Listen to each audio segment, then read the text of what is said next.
California has always carried a strange duality: sunlight and shadow, beauty and danger. Its trails stretch for miles, winding through redwood forests and sunlit canyons, offering peace and solitude. But in the early 1980s, the calm of those trails was shattered by fear. A killer was loose in the hills surrounding San Francisco, striking at random, turning hiking paths into hunting grounds. Newspapers called him the Trailside Killer. His real name was David Carpenter. To understand how a man like Carpenter was able to terrorize the Bay Area for so long, you have to go back decades, not to the crimes themselves, but to the decisions that shaped the man and the system that failed to stop him. David Joseph Carpenter was born in San Francisco in 1930. He grew up in a strict home ruled by fear and humiliation. A severe stutter made him an outsider, and by adolescence, frustration had hardened into anger. Psychologists would later describe his early life as a perfect storm of rejection and control. A child constantly punished who learned early that dominance was the only form of safety.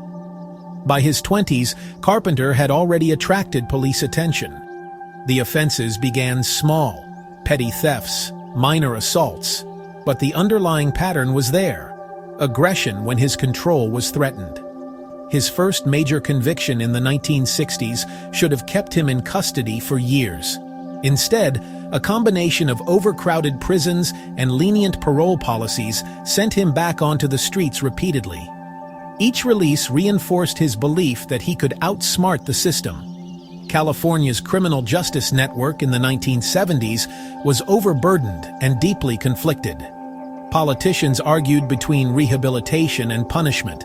Prisons were full, parole boards were pressured to release inmates, and communication between counties was limited. It was a structure built for paperwork, not prevention, and it was about to fail spectacularly. When a series of murders began appearing across Marin County and Santa Cruz, investigators faced a nightmare. The victims had no connection to one another, and the crime scenes were deep in natural terrain. Forensic science at the time lacked DNA profiling. Investigators relied on ballistics, footprints, and witness statements. Every county kept its own files, often unaware that a similar pattern might be emerging a few miles away. The man behind the attacks lived quietly in the city. He worked ordinary jobs, paid rent, and blended into the noise of urban life. His stutter disarmed people. He seemed nervous, even gentle.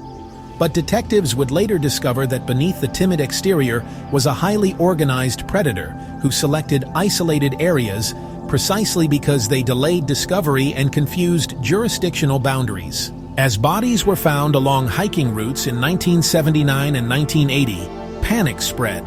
The nickname Trailside Killer filled headlines, and with it came public outrage.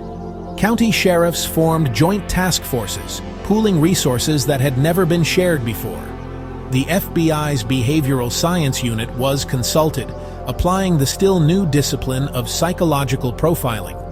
Agents reviewed every file, every photograph, every witness description. The profile described a white male in his late 40s or early 50s, intelligent, methodical, with a history of sexual violence and parole. He would appear socially awkward, possibly with a speech impediment. The sketch was eerily accurate. Detectives began scanning parole records, searching for anyone matching those traits. David Carpenter's name surfaced quickly, a man with multiple prior convictions for assault and kidnapping, now living in San Francisco. What stood out most was that he had been released only a few years earlier, after serving time for violent offenses. When detectives finally brought Carpenter into the station, the mood was clinical, not cinematic. In 1981, interrogation rooms were bare: a metal table, a tape recorder, 2 chairs, and a stack of files heavy with weeks of reports. Carpenter sat quietly, his stutter softening his voice.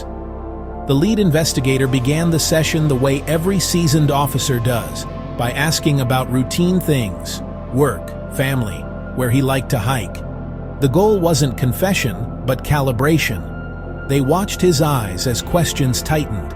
Each time the topic moved toward the trails, Carpenter's answers grew mechanical.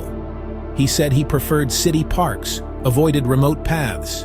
But investigators already had a map of his movements, built from witness statements and vehicle sightings that placed him near several crime scenes. The questioning stretched for hours.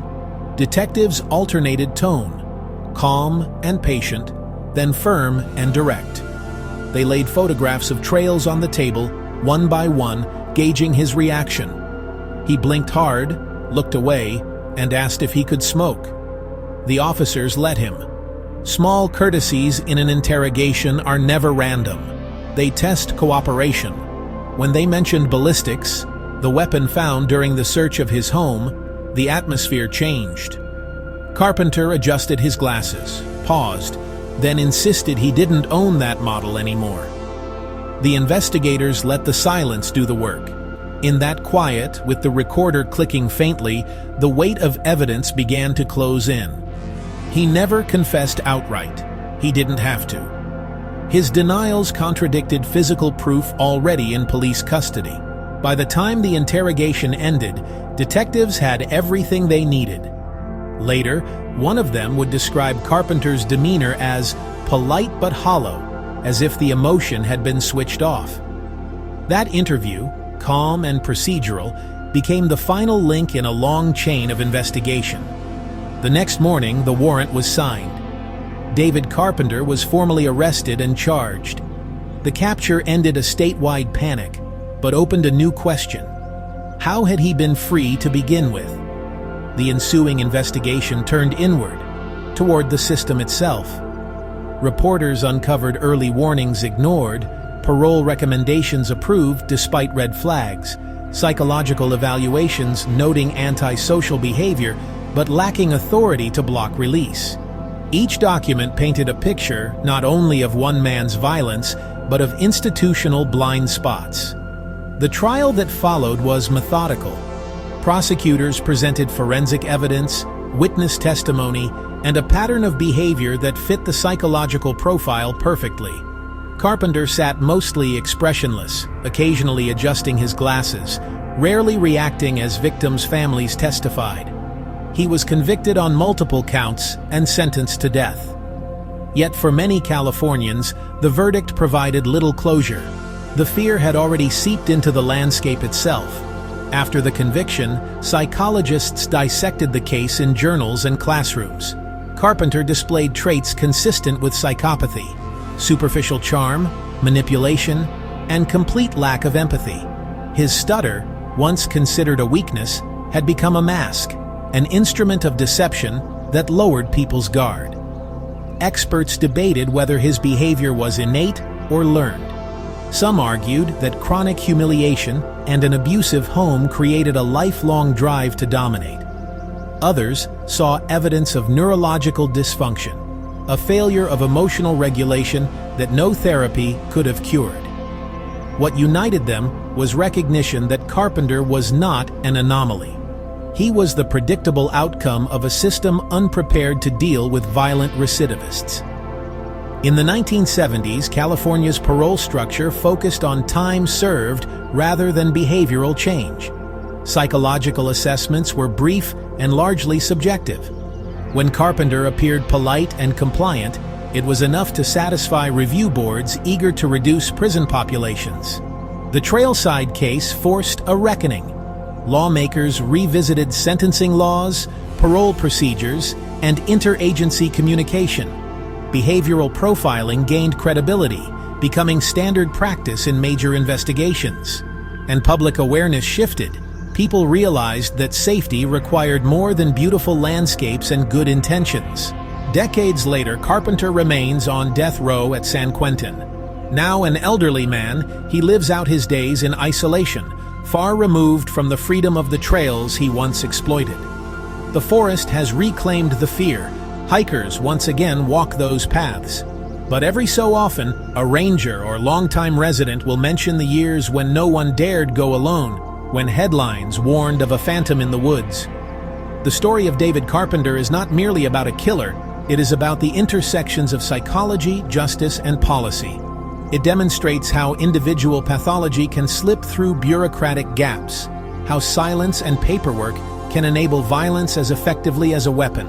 It reminds us that rehabilitation must mean more than early release. It must mean understanding the mind behind the crime. Criminologists now cite the case in discussions of risk assessment and parole reform.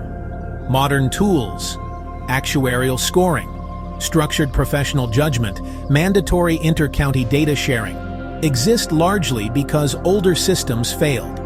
Each advancement carries the memory of victims whose deaths exposed those failures. If there is one enduring lesson from the Trailside investigation, it is that evil rarely announces itself. It hides in ordinary people, in familiar neighborhoods, in the blind spots of institutions that assume tomorrow will look like yesterday. The challenge for society is to recognize warning signs without surrendering to fear, to build systems that balance justice with vigilance. California's trails once symbolized freedom. They still do. But woven into their beauty is a quiet caution, a reminder that safety is not guaranteed, that behind every system designed to protect us lies the responsibility to learn from the past. Today, when hikers set out beneath the redwoods, they carry with them invisible safeguards, better policing, modern forensics, connected databases, and the awareness that monsters do not wear masks. They walk in the sunlight of reforms born from darkness. And somewhere beyond the prison walls of San Quentin, an aging inmate sits in silence, a living reminder of what happens when warning signs go unheeded. The story of the Trailside Killer is, at its core, the story of accountability, of how a society confronts the consequences of its own oversight. It teaches that justice is not just the punishment of the guilty, but the prevention of the next tragedy. And so, the trails endure, beautiful, haunting, eternal.